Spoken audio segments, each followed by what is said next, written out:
کیوں ناظرین، آپ کا کیا خیال ہے؟ کیا ایسا پروگرام پاکستان میں کامیاب ہو سکتا ہے؟ ہمیں بتائیے فیس بک پر یا ٹویٹر کے ذریعے۔ کیتھی متینی کے ساتھ آمنہ خان، اردو VOA۔ الیکٹرانک کے شعبے میں ہونے والی نئی ایجادات نے موسیقی کے سازوں کو بھی نیا روپ، نیا آہنگ، لے اور سر پر مؤثر کنٹرول دیا ہے۔ لیکن اس وقت ہم کسی الیکٹرانک ساز کی نہیں بلکہ ایک بہت ہی مختلف سائنسی ایجاد کی بات کر رہے ہیں۔ یہ ایجاد ہے ایک جدید ترین روبوٹ۔ گزشتہ کئی برسوں سے روبوٹ اب آہستہ آہستہ ہماری زندگی میں داخل ہو رہے ہیں۔ شروع میں تو ان کا دائرہ کارخانوں اور سائنسی لیبارٹریوں تک محدود تھا، مگر اب وہ گھر اور دفتر کے کام کاج میں ہمارا ہاتھ بٹانے کے لیے آگے بڑھ رہے ہیں۔ پہیوں پر رینگنے اور انسانوں کی طرح پاؤں پر چلنے والے روبوٹس تو اب عام ہو چکے ہیں، لیکن اب ان کی جو نئی نسل متعارف ہو رہی ہے وہ پرندوں کی طرح اڑنے کی صلاحیت بھی رکھتی ہے۔ یہ روبوٹ ہمارے لیے کیا کام کریں گے، بتا رہے ہیں ثاقب الاسلام۔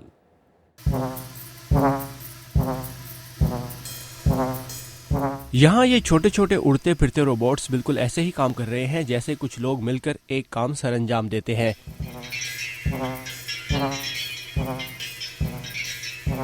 اور یہ سب ہو رہا ہے واشنگٹن کے نیشنل بلڈنگ میوزیم میں، جہاں لوگ آنے والے وقت کی ٹیکنالوجی کی ایک جھلک دیکھنے کے لیے اکٹھے ہیں۔ ہم ان روبوٹس کی مدد سے بچوں میں سائنس اور ٹیکنالوجی اور انجینئرنگ اور میتھس میں دلچسپی پیدا کر رہے ہیں۔ اس ایونٹ کو منعقد کرنے والے اینتھنی نونس کہتے ہیں کہ اس کا مقصد بچوں کو سائنس کی طرف راغب کرنا بھی ہے۔ اور جب بچے تفریح اور مزے کے ساتھ پڑھائی کرتے ہیں تو اس سے بہتر اور کچھ نہیں۔ امریکی ریاست ورجینیا کے کانگریس مین جم مورین بھی یہاں بچوں کے ساتھ موجود تھے۔ یہ ضروری ہے کہ بچوں کے ذہنوں میں ابھی سے روبوٹ ٹیکنالوجی کے بارے میں دلچسپی پیدا کی جائے، کیونکہ ابھی ان کے ذہن ایک اسپونج کی طرح ہر چیز کو جذب کرنے کے قابل ہیں۔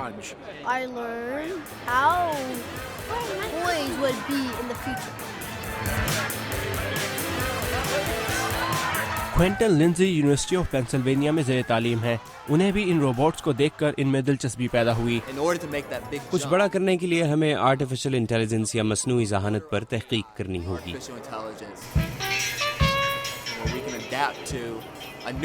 جو کچھ ہم کر چکے ہیں اس کی بنیاد پر ایسا کیا جائے جو ہم نہیں کر سکے، لیکن کم سے کم انسانی عمل دخل سے۔ کوئنٹن کا کہنا ہے کہ اس کا مطلب ہے کہ آنے والی نسل کو ابھی سے تیار کرنا۔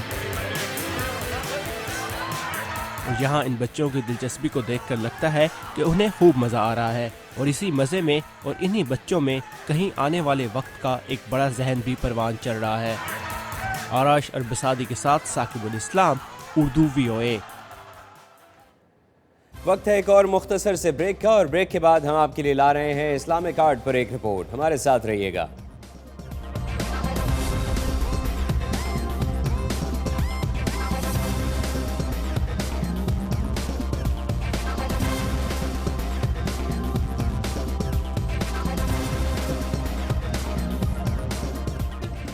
Welcome back. آپ دیکھ رہے ہیں خبروں سے آگے۔ لندن میں واقع عالمی شہرت رکھنے والے نیلام گھر سودھبیز میں آج کل اسلامی دنیا کے فنکاروں کی نیلامی زوروں پر ہے۔ عائشہ خالد اپنی اس رپورٹ میں بتا رہی ہیں کہ مغربی دنیا میں اسلامی آرٹ کو کس نظر سے دیکھا جا رہا ہے۔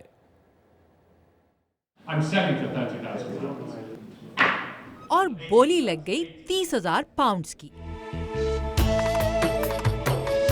لیکن لندن کے سودھبیز آکشن ہاؤس میں نیلامی کے لیے رکھے گئے فن پاروں میں سب سے قیمتی یہ سن 1878 کی دی اسکالر نامی پینٹنگ ہے۔ سلطنت عثمانیہ کے دور کے ایک نمایاں مصور عثمان حامدی بے کی اس تخلیق کی قیمت کا اندازہ 30 سے 50 لاکھ پاؤنڈز ہے۔ سودھبیز سے منسلک سینئر ڈائریکٹر ایڈورڈ گبز کہتے ہیں کہ اگرچہ اسلامی آرٹ ہمیشہ سے ہی مغرب میں مقبول رہا ہے، لیکن پچھلی ایک دہائی میں شائقین کی ایک زیادہ بڑی تعداد کے لیے دستیاب ہو جانے کے باعث اس کی مانگ کئی گنا بڑھ چکی ہے۔ ایسا خلیج میں نئے میوزیمز کے کھلنے سے ہوا، خاص طور سے دوحہ میں میوزیم آف اسلامک آرٹ، مشرق بعید میں بھی جیسے ملیشیا میں کوالالمپور کا میوزیم آف اسلامک آرٹ۔ اس سے لوگوں میں اسلامک دنیا کی آرٹ میں تخلیقی کامیابیوں کے بارے میں معلومات میں اضافہ ہوا۔ مغربی دنیا میں اسلامک آرٹ کے حوالے سے کس قسم کی دلچسپی پائی جاتی ہے، اس کا اندازہ تو اس سے ہی کر لیجئے کہ یہاں اسلامی آرٹ پر مبنی 4 مختلف آکشنز جاری ہیں۔ ان میں سلطنت عثمانیہ کے دور کے فن پاروں، جدید ترکی کے آرٹ، پوری اسلامی دنیا سے زیورات، ہاتھ کی لکھائی کے نمونوں اور پینٹنگز اور اورینٹلسٹ پینٹنگز کی آکشنز شامل ہیں۔ اسلامی آرٹ کے ماہرین کی رائے میں اسلامی آرٹ کو جمع کرنے کی دلچسپی میں اضافہ مغرب کے ساتھ خود اسلامی دنیا میں بھی ہوا۔ آپ کو شائقین میں مشرق وسطیٰ کے ایسے لوگ بھی ملیں گے جو اپنے ثقافتی ورثے سے آگاہ ہیں، اس پر فخر کرتے ہیں اور کسی طور اس کا اعتراف کرنا چاہتے ہیں۔ ان فن پاروں کو جمع کرنا اس اعتراف کا ہی ایک طریقہ ہے۔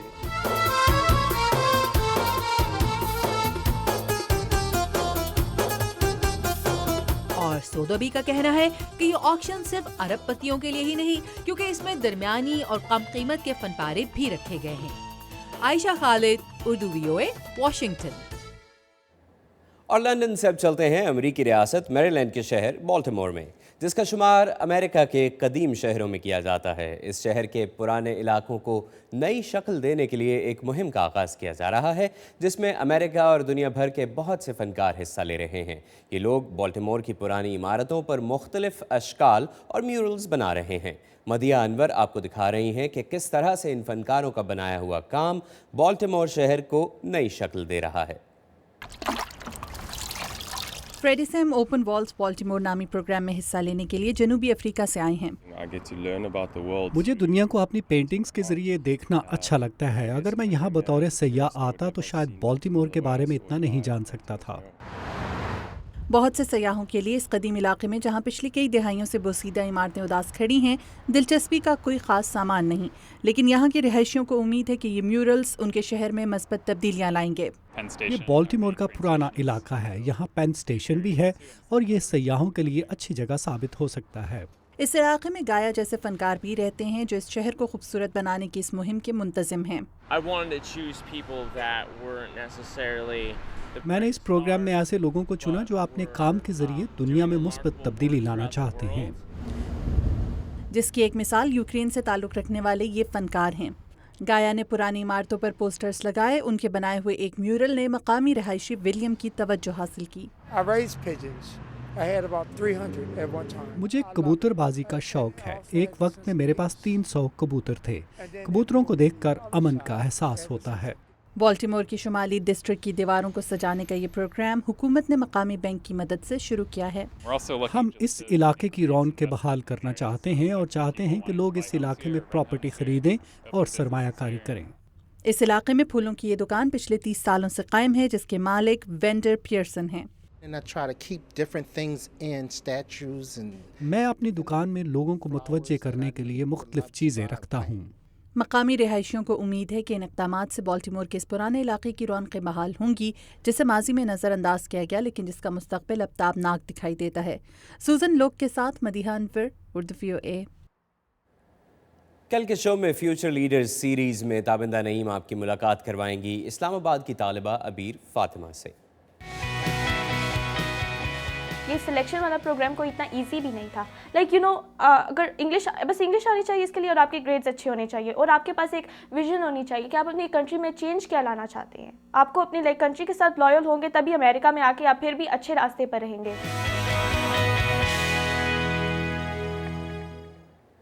آج کے لیے بس اتنا ہی۔ آج کے شو میں شامل رپورٹس کے بارے میں آپ ہمیں فیس بک کے ذریعے اپنی رائے سے آگاہ کر سکتے ہیں۔ ہمارا یوزر نیم ہے VOA اردو۔ اس کے علاوہ تازہ ترین خبروں کے لیے آپ ہماری ویب سائٹ urduvoa.com پر لاگ آن کر سکتے ہیں، جہاں حالات حاضرہ سمیت زندگی کے مختلف شعبوں کے بارے میں ویڈیو رپورٹس اور مضامین موجود ہیں۔ اب ہمیں اجازت دیجیے، اللہ حافظ۔